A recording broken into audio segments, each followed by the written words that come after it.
My parents' wedding. After 25 years together, I exposed their neglect, media, and revealed the truth. Was just forgotten on. My parents have been together for approximately 25 years, but never married. That's why when my father, 50 meters, proposed to my, which they had always celebrated on, discovered she was pregnant with my eldest sister. Previously been together, everyone, including me, was overjoyed and celebrated. This happened way back. They moved right into wedding preparations, deciding early on that they would hold with only their closest family and friends for an intimate ceremony, almost immediately. 25F, to be her maid of honor, and my father asked my brother, 22 meters, to be his groomsman. I was not surprised, nor angered by this. My sister had always been a mommy's girl, and they both enjoyed spending time together shopping, and so they had a strong bond. The same goes for my father and brother. They were often playing football together, and my father even coached middle school. That usually left me as the odd one out. I attempted to participate interests in groups, but was consistently turned down. Maybe they sensed that my wasn't genuine, or maybe they just didn't mind. Regardless, last and least important member of my family, and Dad had a brother. My parents had each other. Were closer than, leaving me feeling lonely. In my own house, during the wedding preparations, it was suggested that I be the flower girl, be more suited to her daughter, 3F, so that proposal was swiftly dropped. Later, my maternal grandmother, but both of my parents declined because they low-key and didn't believe a cheesy and sappy speech would match their vision. Those were their exact words. I was still fine with it all, even though it hurt to know that I would party or given any role at all on the big day. As the wedding date approached, involved in the arrangements, I observed my mother, and whenever they discussed the site or the occasion, so I decided to keep quiet and see if they would understand. Waiting for them about the wedding, but that never occurred. The wedding was scheduled 3 weeks ago, toward the end of August. The day before their departure, whether I had my luggage ready because we couldn't be late at the airport. I honestly informed her I had not prepared anything. A second before snapping at me for not being prepared, I immediately asked her if, and her face turned pale. Yes, my ticket, and I'm not sure if I had a room or any other amenities once there, even though I was the only member in my family without. I work as a part-time babysitter. My parents had purchased first. Siblings and a couple of other friends were attending the wedding, but they had overlooked me. Make a big deal about it and that they could simply find me a low-cost, last-minute ticket. I just said, then what do I even have to wear to the ceremony? She went shopping with sis months ago for her and all of the other female guests' outfits, but I was not included. That's when my father walked, claiming I'd never been a girly girl. I was upset because parents' wedding, it wasn't. It was the fact that I almost everything for months.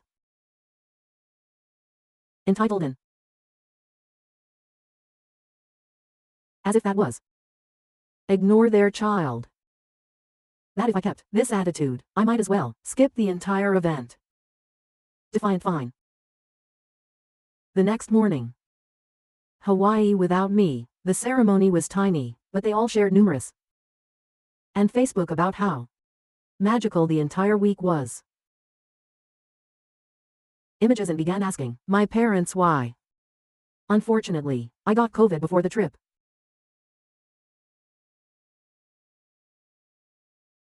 Because I didn't want to give out my personal information. Unfortunately. And I'm not sure what. I hope this is not true. And other guests received first-class tickets. How is this possible? Then they don't rectify it by buying you a first-class ticket, but rather an economy. Have accommodations? No dress either. Now it is your fault. Hell no.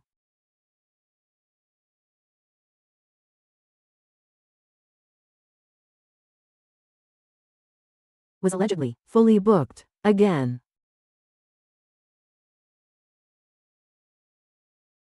I just know that they all stayed at the commenter instead of for minimum attention. And siblings, she should focus her energies on of fulfillment. To do anything these days.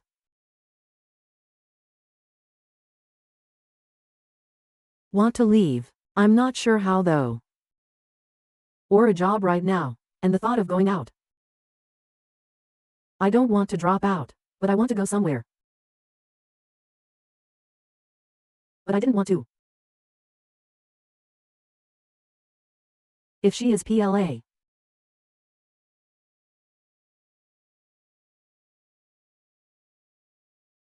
And I guarantee you that her horrible parents did.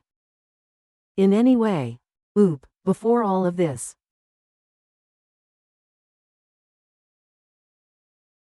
And I was overjoyed. School buddies are also going there and will. Transportation, and they were going to pay for my tuition and other expenses, but now I simply want them get under your skin.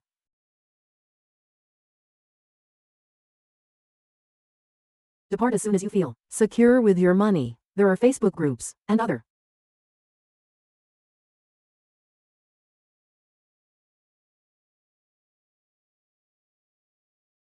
near our campus, but I don't have a job right now and don't want to be a burden to her. She and I are close, so I am sure she would be a burden also. Which is something else I need to work out. Thank you very much.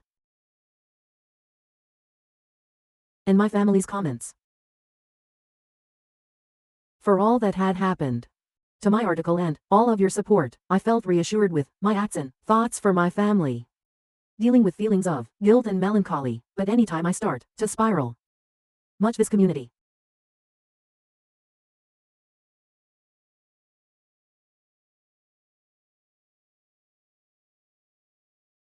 Before I continue, I should clarify that 77F did not attend the wedding. I stated it in the comments. A few states away and has mobility concerns, so she no longer travels. We went to see her around Easter. But that was the last time. She has always and has previously chastised my parents for their favoritism, but she is unable to play in my upbringing because she lives so far away. Troubling her because she had a mild stroke a few years back to normal. Anyway, I contacted her.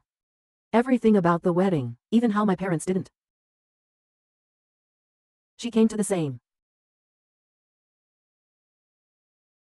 Had forgotten and done. I cried on the phone with her.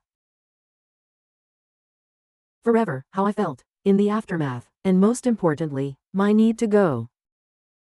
And soothing to me, telling me that I didn't have anything else to worry about because she had my back completely. She told me to take it easy but make plans for. Promised to help me. After that chat, which lasted around 2 hours, decided to take her advice. Plan for the upcoming academic year. I have near our future campus. She has a wonderful relationship with her, but she has 5. Wants to be more independent, so she opted to move out. I asked if I might live with her temporarily and pay rent as soon as I acquired a job. She immediately agreed and advised a better situation. We had a good cry together when I told her about my parents' wedding incident. This happened a few days ago and I had planned to post an update at the time. However, my grandmother called my siblings to chastise them, how they were treating me. My brother texted me a half-hearted apology. He didn't realize I wasn't included and simply. He also accused me of uploading the photo, telling me that I kept making my problems public and blaming them on the all innocent. My folks have been acting from their trip.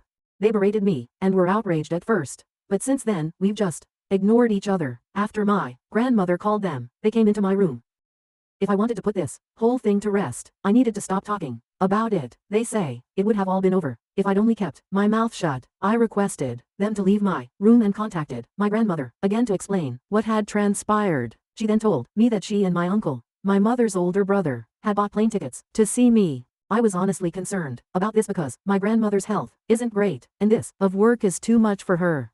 I understand how difficult it is for her to get on a plane, so I attempted to discourage her from coming in, assured her that everything would be fine, but she refused to listen, telling me that she was overdue for a chat with my parents and wanted to see me. Feel like I pushed her to take this lengthy, difficult trip because of me. I want nothing more than to hug her right now, yet I'm concerned about her. At the very least, my uncle will accompany her, but I hope she does not overwork herself. Happens to her. Shatter me. They arrive tomorrow and haven't notified my parents about their vacation. My grandmother begged a secret until she arrived. I'm hoping she'll be able to persuade my parents of the error in their ways, or at the very least, assist me in breaking the news to them that I'll be moving out shortly.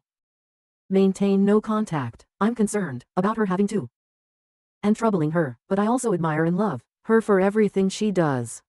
Update: too many people have messaged me and commented on the post, and I haven't had time to. You've all been so kind and caring, and it's been genuinely eye-opening and horrifying to realize how many people have experienced similar stories of neglect and abuse. I just wanted to thank everyone for taking the time out of their day to send some kind thoughts to this online.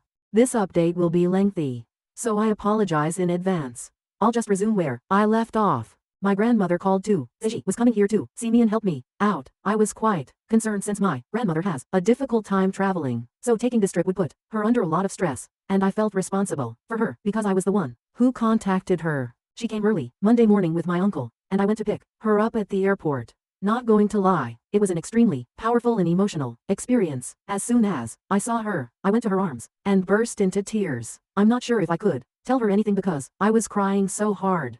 I had so many things to say. Thank you for coming, for being so kind to me, and for having my back. I regret forcing you to take this vacation. I feel terrible at home. I'm not sure if my parents love me, but I know you do. Am I an affair child? When I saw her, I was struck by all of this, as well as remorse and fear, but she hugged me tightly in her arms and assured me that everything would be fine. My uncle hugged us as well. I'm not sure how long we stayed like this, but it must have been a while before my uncle urged us to get going. We got a taxi and proceeded to their hotel. My grandmother had watery eyes, and I could feel her heavy breathing, which terrified me, yet she hugged me and smiled the entire time. She had rented a double room for me to stay with her for those days, and once they were settled in and I was calmer, we sat down, and I poured my heart out to them. Years of neglect, emotional abuse, how horrible I felt after the wedding, but also how I had felt for years. I stated how my parents were attempting to make me feel guilty for everything that had happened, and how terrified I was about my future, but that my number one priority was to get out of the house, even if it meant sacrificing my academics. I informed them that I had made plans to move in with a buddy and was seeking work. I also told them about and how several people assumed I was an affair child, and I admitted that I was starting to doubt that myself. It was a lot, and I could tell they were both deeply touched by what I was saying, but they continued to soothe me and make me feel safe enough to open up. After I expressed my anxieties, my grandmother reassured me that I had nothing to worry about, and that she would always be there for me. First, she assured me that I was not an affair child. She informed me that both of my parents were overjoyed when my mother became pregnant with me, and she knew that adultery would be a deal breaker for my mother, as she imagined it would be for my father. Apparently, the favoritism started when I was 3 or 4 years old, when my parents were continually complaining about having a young child in the family. They were frustrated because they could transport my older siblings to their activities but not me. I was also quite shy and a bit of a crybaby, which they could not tolerate, setting me apart from my siblings. She told me that my parents had enough for my college. They're pretty wealthy, so that had never been an issue for me, despite my recent concern that they could take the funds away from me. She told me that if they ever tried to refuse to pay for my education, she would handle it, and she would not allow me to drop out due to financial constraints. She also offered to help me with rent and an allowance, so that I could move out. She was quite giving, and I thanked her, but I also mentioned that this experience had been eye-opening. I had no idea how wealthy I had been monetarily my entire life. Despite their flaws, my parents have spoiled me financially. I attended private school, received a huge monthly allowance, and owned a car for years, and they never complained about my expenses. Seeing the experiences presented here made me understand how fortunate I was and how relying on them put me vulnerable to losing everything. I told her that I wanted to be independent, not just from my parents, but from everyone. I feel as if I need to learn to stand on my own. To be honest, writing this and reading the experiences of individuals in truly bad situations makes me feel like a spoiled brat my entire life. My grandmother demanded I take her assistance until I no longer needed it, and I accepted, but I still want to look for work and try to make it on my own. We relaxed at the hotel for a bit because we were all tired from the morning, but in the afternoon, we took a cab to my place. When I stepped through the door, my parents were completely surprised to see my grandmother and uncle with me. Before they could say anything, my grandmother urged me to go pack my basics while they spoke with my parents. I rushed upstairs and overheard my grandmother and uncle berating my parents for everything they had put me through. At first I could hear my parents defending themselves, but they finally quieted down when I arrived downstairs with 2 suitcases and a backpack containing my most crucial belongings. They were all in the living room. My father turned crimson red and my mother sobbed like a kid. When she spotted me, she stretched her arms, apologizing, but I simply responded, "Save it," in the coldest tone I could conjure. My father told me I didn't have to be a jerk, and both my uncle and grandmother ordered him to stop up. I exited the premises at that point and waited for the cab outside. Back at the motel, my grandmother told me that I would not have to return to them. She informed me that my parents had never questioned my college tuition and had intended to throw me an elaborate birthday party to compensate for the wedding fiasco. They even a car as an apology for everything, but my grandmother was having none of it because it was evident to her that they were just attempting to save face. She believed they were making these decisions on the fly, and that a party and a car wouldn't compensate for everything they had put me through. My mother's heart apparently broke when my grandmother informed her that I had even questioned my paternity. My mother burst into tears, but my grandmother informed her that given their actions, what more could they expect after constantly from family functions since I was a child? My grandmother said she would make sure they made the payments for my school unless I decided to cut relations with them and have her pay till I could pay for myself. I asked her to do that. I felt horrible, since I didn't believe it was her obligation, but I really don't want anything else from my parents anymore. Although my grandmother is very well off, she is not as affluent as my parents, but she informed me that everything was okay and that whatever went to me would be from my mother's inheritance. The next day, I went with my buddy, her parents, and my grandmother to inspect the studio where we planned to relocate. When my grandmother arrived, she said, "Absolutely not." I knew from the photographs that the studio was small and dusty, but when we discovered water damage and mildew in the bathroom and kitchen, as well as rust on the old equipment, it was evident that it wasn't livable. I was aware of all of this previously and thought I could deal with it for a time, but what really changed our minds was when the grown-ups pointed out the studio was street level, in a terrible neighborhood, in a building that didn't appear particularly safe. There were bullet holes on the walls, which I had not noticed until my friend's father pointed them out. Grandma and my offered to help us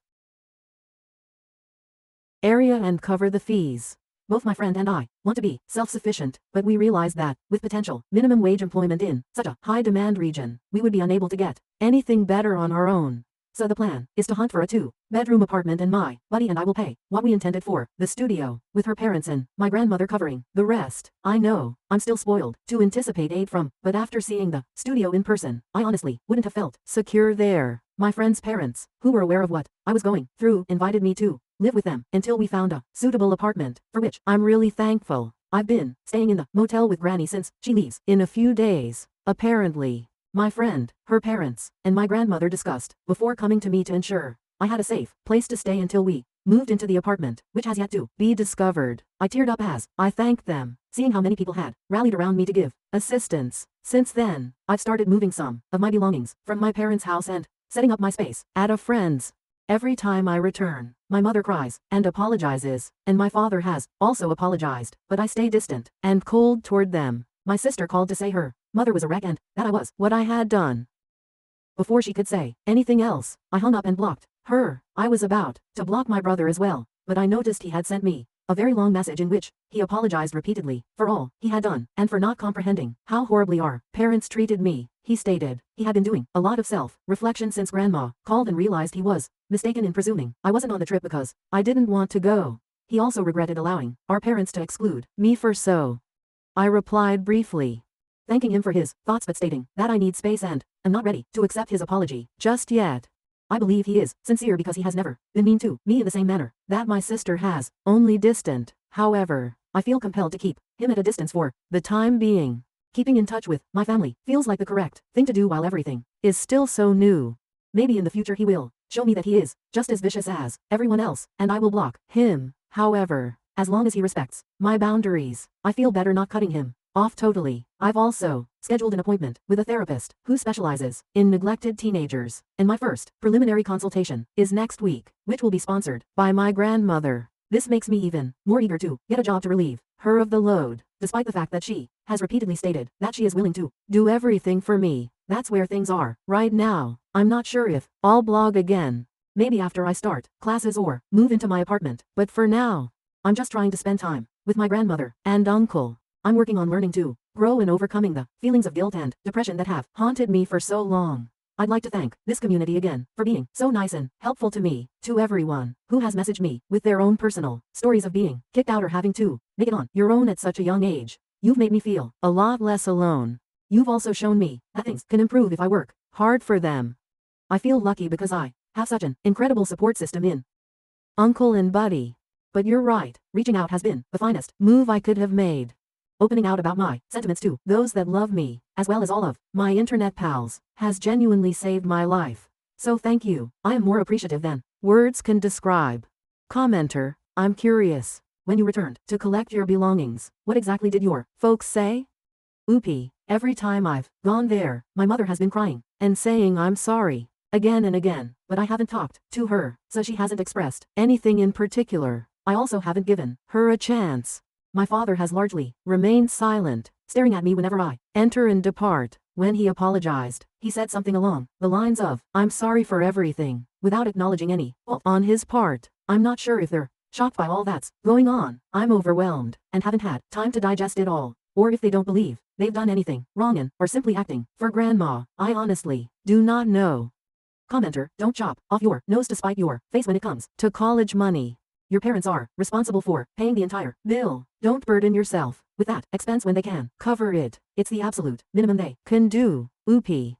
My grandmother has already told me that it is unacceptable for me not to attend college simply because my parents will not pay, and she will not allow me to take out student loans either. I asked if she would co-sign, and she flatly refused, saying she'd rather pay herself than upset about money. I will not sacrifice my education because of my parents, but I will take advantage of this opportunity with my grandmother. I'd rather not receive money from my parents, because I know they'll hold it over me for the rest of my life, as if I owed them. I'm really fortunate that my grandmother will take care of this, even though I feel I don't deserve her. Commenter. I hope you don't feel bad for coming from a wealthy family. You are not privileged. You appear to be more self-aware than many others from your upbringing. Working and living separately from your family will allow you to explore the world. I honestly don't believe you're a pampered, affluent child. Working for what we need develops character and teaches us a variety of skills, including how to deal with tough people and dollar earned, collaboration, societal institutions, and more. I'm pleased you have a safety net with your grandmother and don't listen to anyone who would judge you for it. Many of us live paycheck to paycheck, and I would not want that on anyone just starting. Give us an update on how things. I will absolutely read it. Thank you for sharing this terrible. I feel more than guilty, angry at my heritage and been my entire life. This self-awareness you stated has only recently come to light for me.